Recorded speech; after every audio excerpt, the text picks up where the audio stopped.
At the beginning of the first episode of the fourth season, there is a flashback to Mary, who is traveling alone to visit her elder cousin Elizabeth in the hill country.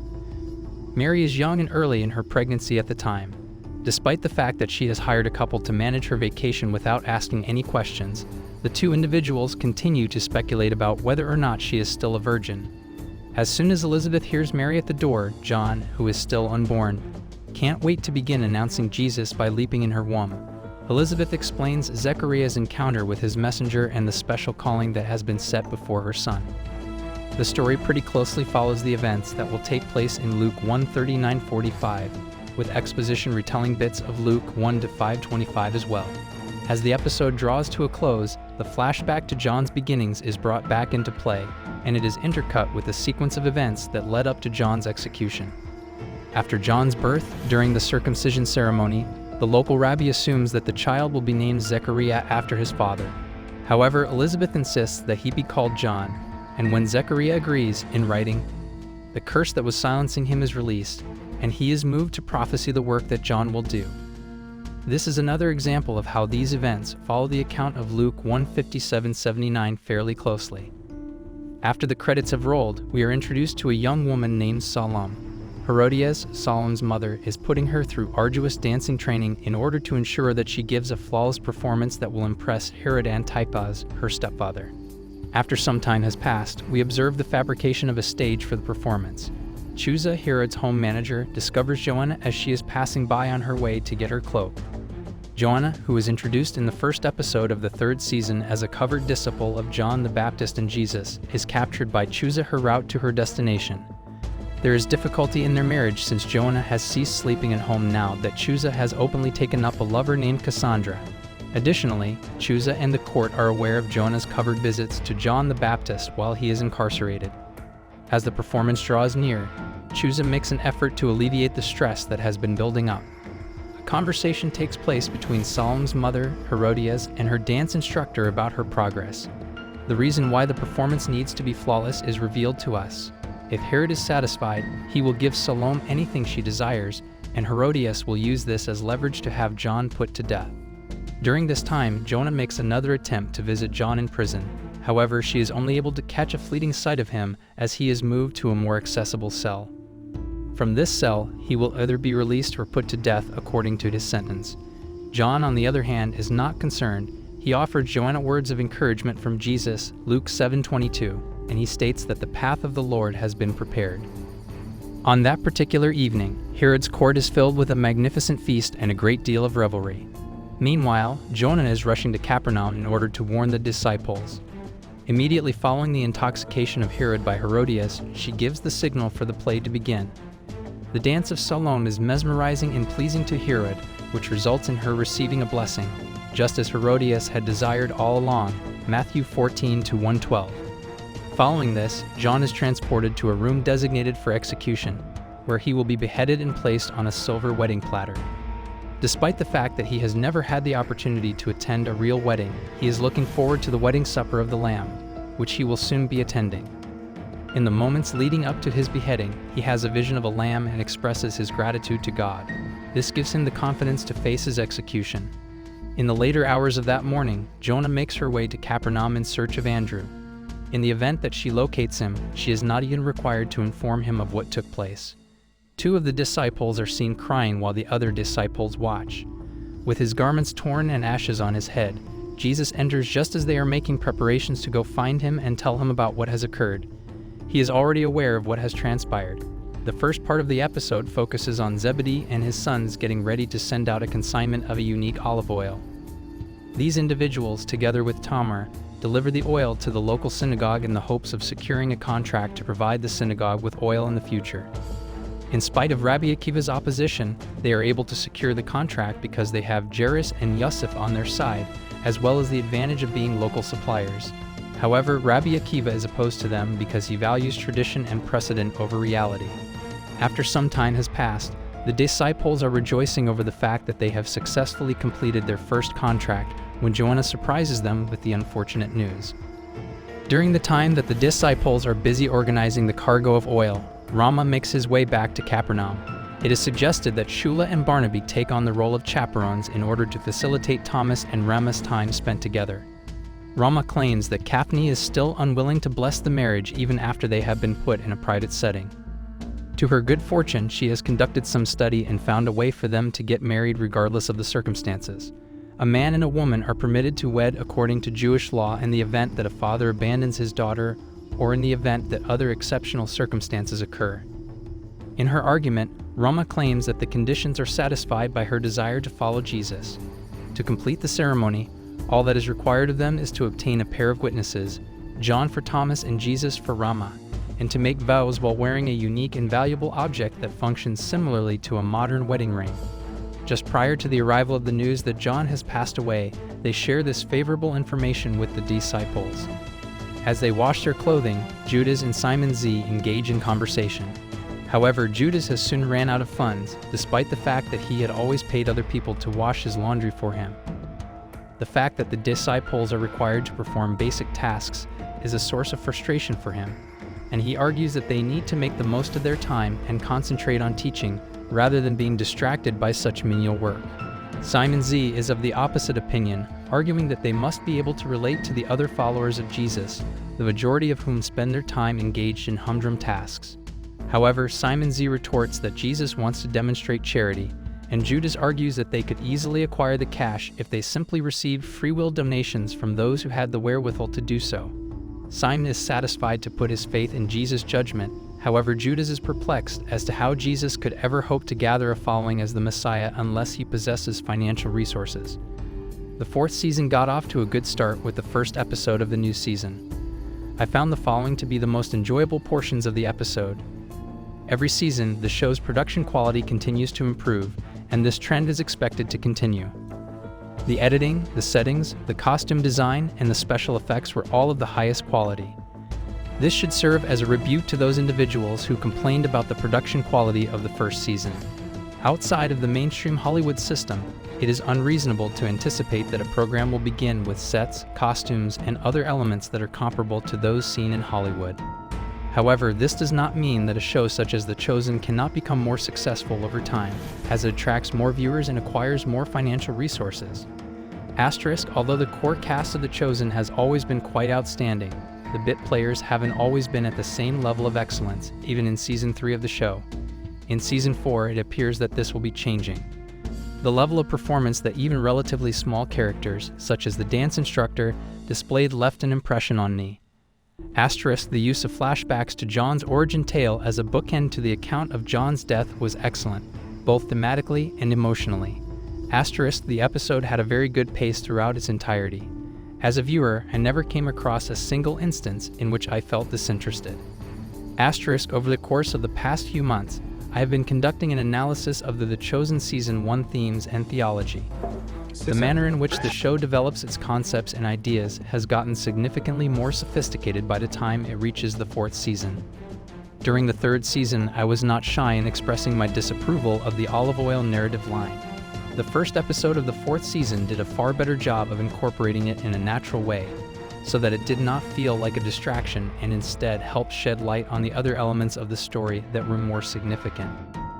The use of comedic relief is a time-honored practice in dramatic writing, and it has been used for a very long time when portraying disturbing and weighty subjects. In part, this is simply a reflection of human nature. The sensation of gallows humor is something that many people go through. On the other hand, these humorous moments are also beneficial since they offer an emotional contrast that, in fact, makes the more serious times even more impactful. One of the most horrifying things that has happened in the program up to this point is the passing of John. Despite the seriousness of the situation, the show managed to strike a wonderful balance by incorporating elements of humor, John's quips, and a sense of calm, his vision. Asterisk, in general, I find it enjoyable when shows provide us with glimpses of genuine male companionship. That hunger was satiated for me by the moment that took place between Judas and Simon Z, which also plainly played a role in setting up Judas' collapse later on in this season. The way Solemn danced was very mesmerizing. As a modern observer, several of her motions reminded me of the kinds of unnatural contortions that we see in cinematic depictions of characters who are either undead or possessed by demons. It is possible that the choreography has its origins in true old dancing, but they reminded me of those kinds of contortions. The path that the play went was not only visually appealing, but also thematically evocative. In my imagination, I had always thought of Herod Antipas as a pervert who was aroused by his daughter-in-law performing a belly dance. However, the show traveled a different path. I enjoy the complicated marital situation that Joanna and Chusa are currently experiencing, although I am not sure how much they want to do with it. It is a lovely element of realism, representative of the time, that they have included. I don't have a lot of complaints about the first episode. I was left with a lack of understanding regarding Solomon's thoughts and objectives, despite the fact that the episode spent a considerable amount of time with her. It would have been wonderful if there had been a scene in which she and her mother, Herodias, interacted. The following is not so much a complaint of this episode as it is of the overall planning. I don't get why Rama was put on a bus for the most of Season 3, then left in limbo at the conclusion of Season 3, and then brought back in such a cavalier manner at the very beginning of Season 4. The manner in which she has been relocated has given the impression of being quite random and unplanned. As I mentioned in my assessment, The Chosen has become more sophisticated and nuanced in the manner in which it covers various concepts and ideas.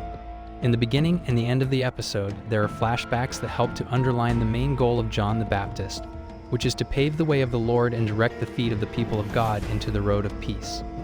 We can see that this has been John's passion ever since before he was even born, and it will continue to be his passion right up to the day he passes away, as he wishes to express his gratitude to God for the privilege of serving the Lamb of God. In spite of the fact that you might believe that John's execution would prevent him from accomplishing his goal, you would be quite wrong. The show makes it abundantly obvious that death is the conclusion of the calling that John has had from before birth by intercutting Zechariah's prophecy about John's calling with the events that occurred during his death. When John is being prepared for his execution, he makes a statement to Joanna that the road of the Lord is prepared. This statement is further indication that John is implying this concept. To put it another way, death will not hinder him from making preparations for the journey.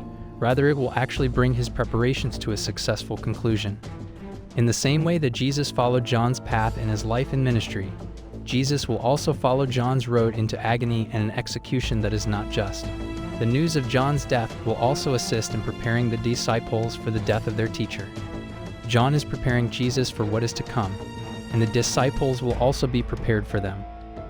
On the other hand, John is not the only one who is considering how to make the road ready for Jesus.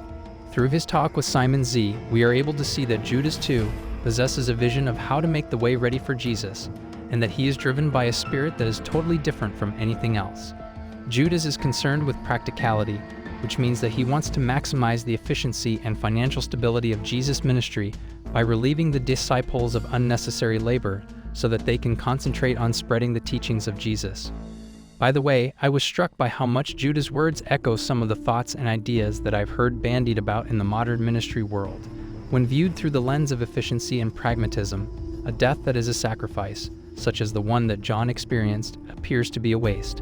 And I assume that as soon as Judas realizes the disparity between his own perspective and that of Jesus and John, he will start taking steps down the dark path that ultimately leads him to trade the life of Jesus for 30 silver coins. Films and television series that are identified as Christian are sometimes attacked for being overly optimistic and unable to confront the harsh facts of life. On the other hand, contemporary prestige television appears to take pleasure in a degree of wickedness and gloom far too frequently. There is no such thing as a Hallmark card or a hellhole in real life. Success and failure, happiness and sadness, hope and despair are all things that we encounter on a daily basis, and sometimes they even occur at the same time. In the first episode of the 4th season, this truth is intended to be brought home. With the conclusion of the first half of the novel, there are 2 reasons to rejoice: the new oil contract and the pre-betrothal of Thomas and Rama. Both of these events are causes for celebration. Joanna appears to deliver the bad news, which is the culmination of the second part of the story. This occurs precisely at the moment when the disciples are celebrating the good news that they had received. Within a short period of time, one can experience both the best of times and the worst of times. A similar effect is achieved by intercutting John's circumcision and his death. However, this intercutting communicates to a wider audience. The very essence of life is a blend of birth and death, beginnings that are filled with hope and endings that are filled with despair. The gruesomeness of a harsh execution is juxtaposed with light-hearted joking and visions of serenity in John's death itself, which has both of these features. Accepting our frailty and coming to terms with the ups and downs of life is a necessary step in following Jesus. On the other hand, the way of the world, which is exemplified by Herod and Chuza, is to make use of power and wealth, to surround oneself with meaningless pleasures, and to demand perfection and false smiles from those who are under us, for example, Jonah and Salome. In the first episode of the 4th season, the rivalry between the kingdom of Jesus and the kingdom of Herod Antipas is brought into sharp focus. Resentment that is both haughty and oppressive, such as that of Herodias, or pleasure-seeking that is concentrated on the individual, such as that of Herod and Chuza, is the driving force behind the court of Herod. By comparison, we observe that the kingdom of Jesus is characterized by levity and self-sacrifice, like that of John the Baptist, and hard work and lowliness, like that of Zebedee and sons as well as Simon Z. In the first episode of the 4th season of The Chosen, a profound investigation into the life and death of John the Baptist is presented. As a concluding tribute to the significance of his mission, it retells numerous important biblical episodes and encourages viewers to contemplate the purpose and calling that was placed upon John from the moment he was conceived until the moment he was put to death.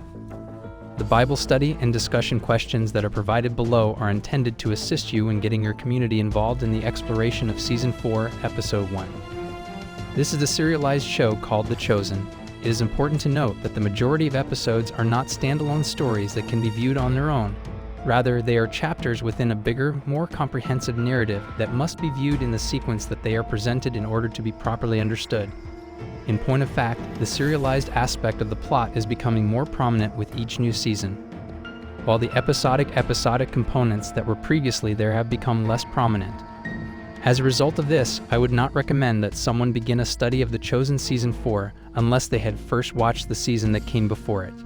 Even though they might be able to follow the basic flow of events in an episode, they won't be able to understand the emotional impact of these events or how they fit into the character arcs that have been developing during the course of the program. In addition, I would recommend going back and seeing the prior episodes before watching the current one, even if you are watching with individuals who have already seen all 3 seasons. I would suggest going over each of the main characters in the series and asking your group to recall the following information from the past seasons so that you can review them together. Do you know who the character is? To what extent did the character experience life prior to the beginning of the ministry of Jesus? Asterisk, what changes have occurred in the lives of the character over the course of the last 3 seasons? Asterisk, where did the show leave the character after the show's conclusion of the 3rd season? Questions for Bible study and conversation to consider before watching the first episode of Season 4 of The Chosen. John the Baptist's life and death are the primary topics of discussion in the first episode, as I mentioned in the introduction. It is likely that the members of your group are already anticipating this moment if they are already familiar with the Gospels or if they have watched any of the previews for the 4th season of the show. Nevertheless, I would strongly advise you to refrain from making any predictions about John's passing before you have watched the show. You may, as an alternative, explain to your group that the first episode will concentrate on the ministry and calling of John the Baptist, and then your group could read the following passage together. During the reign of Herod, king of Judea, there was a priest by the name of Zechariah, who was a component of the Abijah faction. In addition to this, he was married to one of Aaron's daughters, to whom he gave the name Elizabeth. Both of them were righteous in the eyes of God, acting blamelessly in accordance with all of the laws and regulations that the Lord had established. Elizabeth was unable to have children, and both of them were well into their senior years, so they were unable to have any. In accordance with the tradition of the priesthood, he was selected by chance to enter the temple of the Lord and burn incense while he was working as a priest before God during the time that his division was on duty. At the hour of incense, the entire crowd of people were worshiping outside. They were praying in the open air. In addition to this, he saw an angel of the Lord standing on the right side of the altar where the incense was being burned. Furthermore, Zechariah was worried when he saw him, and fear engulfed him at that moment. However, the angel told him, "Do not be afraid, Zechariah, for your prayer has been heard, and your wife Elizabeth will bear you a son, and you shall call his name John." According to the angel, Zechariah's plea had been heard. As a result of the fact that he will be great in the eyes of the Lord, you will experience joy and gladness, and many people will rejoice at his birth. In addition, he must abstain from drinking wine or other strong beverages in order to be filled with the Holy Spirit, even while he is still in his mother's womb. Moreover, he will bring a great number of the children of Israel to the Lord their God, and he will go before him in the spirit and power of Elijah, to bring the hearts of the fathers to the children, and to bring the disobedient to the wisdom of the just, in order to make ready for the Lord a people who are prepared." With that, Zechariah addressed the angel, asking, "How am I going to know this? Due to the fact that I am an elderly guy and my wife is well into her senior years," the angel responded by saying, "My name is Gabriel. I am standing here in the presence of God, and I have been sent to you in order to communicate with you and to tell you this happy news. And behold, you will be silent and unable to speak until the day that these things take place, because you did not trust my words, which will be fulfilled in their time." And the people were waiting for Zechariah, and they were wondering why he was taking so long to present himself in the temple.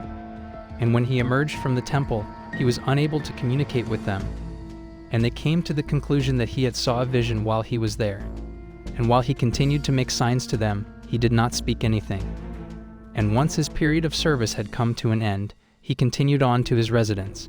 After these days, his wife Elizabeth became pregnant, and she remained hidden for a period of 5 months, saying, "Thus the Lord has done for me in the days when he looked on me, to take away my reproach among people." Luke 1-5:25, English Standard Version. Next, we will talk about the questions that are listed below.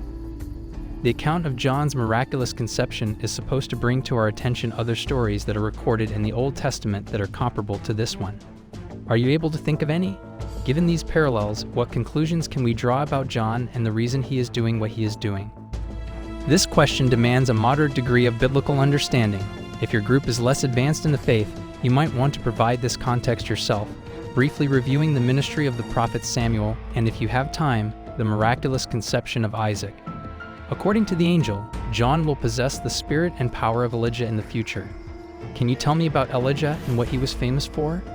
What do you believe the angel is trying to convey when he says that John will walk in the spirit and power of Elijah? If you feel the need to, please summarize this material once again. According to the angel, John will turn many of the children of Israel to the Lord their God, and turn the hearts of the fathers to the children, and the disobedient to the wisdom of the just, in order to make ready for the Lord a people prepared. What is it that John is tasked with turning people away from? Where does he direct people's attention, and what is his name? To what extent does it look like to get people ready to receive Jesus in this day and age? In order for people to acknowledge Jesus as their Messiah, what are some of the most prevalent idols and false ideas that they need to abandon? Zechariah, John's father, is perplexed as to how the angel's predictions may possibly be fulfilled. Why do you suppose the angel exercises his authority over Zechariah by rendering him speechless? Contrast Zechariah at this moment with John, who would become his son in the future. In general, do you find that you are more similar to the disbelief that Zechariah exhibited in silence, or to the faith that John, his son, displayed with boldness? How come? Bible study and discussion questions following the viewing of the first episode of the 4th season of The Chosen. I usually ask people a handful of fundamental questions after they have watched an episode of The Chosen, which are as follows. Which aspects of the episode stood out to you the most? With what did you feel the strongest connection? Do you have any inquiries or concerns? Were there any unclear points? In the event that the conversation takes on a life of its own, I strongly recommend that you do not feel constrained by the questions that are to follow. Instead, I encourage you to run with it. On the other hand, if you feel that you require further structure, you might highlight the following. Through the use of anecdotes from John's formative years, this episode provides a framework for the narrative of his passing. From the moment of John's conception to the moment of his death, what aspects of John have remained the same and were true throughout his whole life? To what extent does John's passing represent the culmination of his vocation? The way in which he is preparing the way for Jesus is by being executed in an unjust manner. Now bring to the attention of your group. John makes a perplexing joke just before he passes away, in which he explains that he has never attended a wedding before, but that he is going to one today. Several verses from the Bible serve as inspiration for this parody. The following passages should be read aloud together. For the sake of Zion, I will not remain mute, and for the sake of Jerusalem, I will not remain quiet, until her righteousness shines forth as a bright light, and her salvation shines forth as a blazing torch. You are going to be called by a new name that the mouth of the Lord will give you, and you are going to be a crown of beauty in the hand of the Lord, and a royal diadem in the hand of your God. Furthermore, the nations will see your righteousness, and all the kings will behold your glory. You will no longer be referred to as forsaken, and your land will no longer be referred to as desolate. Rather, you will be referred to as my delight is in her, and your land will be referred to as married. This is because the Lord takes pleasure in you, and your land will be coupled together. The reason for this is because just as a young man will marry a young woman, so will your sons marry you, and just as the groom will rejoice over the bride, so will your God rejoice over you. I have placed watchmen on your walls, Jerusalem. They will never be silent, and they will do so throughout the entire day and night. You who remember the Lord, do not rest, and do not give him rest, until he reestablishes Jerusalem and makes it a praise throughout the earth. Until then you will not rest. The Lord has sworn by his right hand and by his mighty arm, I will not again give your grain to be food for your enemies, and foreigners shall not drink your wine for which you have labored. But those who garner it shall eat it and praise the Lord, and those who gather it shall drink it in the courts of my sanctuary. You must pass through the gates. You must make the way for the people. You must construct the roadway. You must rid it of stones. You must signal the peoples. Behold, the Lord has proclaimed to the end of the earth. Say to the daughter of Zion, behold, your salvation comes. Behold, his reward is with him, and his recompense before him. And they shall be called the holy people, the redeemed of the Lord, and you shall be called sought out, a city not forsaken. Isaiah 62-112, English Standard Version. Also, the topic of purification was brought up in a conversation that took place between a few of John's disciples and a Jew. And they came to John and said to him, Rabbi, he who was with you across the Jordan, to whom you bore witness, look, he is baptizing, and all are going to him. John said, a person cannot receive even one thing unless it is given him from heaven. You are the ones who bear witness to the fact that I stated, I am not the Christ, but I have been sent before him. The person who is in possession of the bride is the bridegroom for the wedding. Upon hearing the voice of the bridegroom, the friend of the bridegroom, who is standing and listening to him, expresses a great deal of joy. That is why I can now say that this joy of mine is finished. John 3:25-29. English Standard Version says, he must increase, but I must decrease. Also, then I heard what sounded like the voice of a large number of people, a voice that sounded like the roar of numerous seas and the sound of enormous peals of thunder, and it looked like it was calling out, Hail to the Lord, for the Lord our God, the Almighty reigns. Let us rejoice and exult and give him the glory, for the marriage of the Lamb has come, and his bride has made herself ready. It was permitted her to wrap herself with fine linen, brilliant and pure, because the good works of the saints are the fine linen that is being used. Revelation 19:6-8, English Standard Version. Next, we will talk about the questions that are listed below. What is the significance of John's joke when seen in light of these passages? What is John doing to maintain his composure in the face of the impending execution? It is possible that we will not be put to death for our religion. Nonetheless, how can the hope that is provided in these texts give us the fortitude that we require to withstand the sorrow and difficulty that we will encounter in this life? How often do you take the time to reflect on the optimism that the gospel brings to us for the future? And what are some of the ways that you might make an effort to remember and contemplate the wonderful future that God has predetermined for us? You are now able to point out, even though John is getting closer and closer to his horrible death, the disciples are experiencing joy and blossoming. Zebedee's oil company has its first success, and Thomas and Rama find out a means that they can get married. There are times when films and television shows are so intent on being uplifting that they fail to reveal the tragic and disturbing sides of life. There are some films and television shows that are so intent on being dark and gritty that they obscure the positive and pleasant sides of life. The truth is that life is full of both sadness and happiness, darkness and light, and they are frequently found in close proximity to one another. Inquire of your group now. When you think back on your life, can you recall a time when you experienced both immense joy and severe grief in close proximity to one another? What was it like for you to go through this experience? Do you believe that experiences such as this teach us something about the world we live in and about God? When friends find themselves in situations like these, what does it look like to show them that you care about them?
steps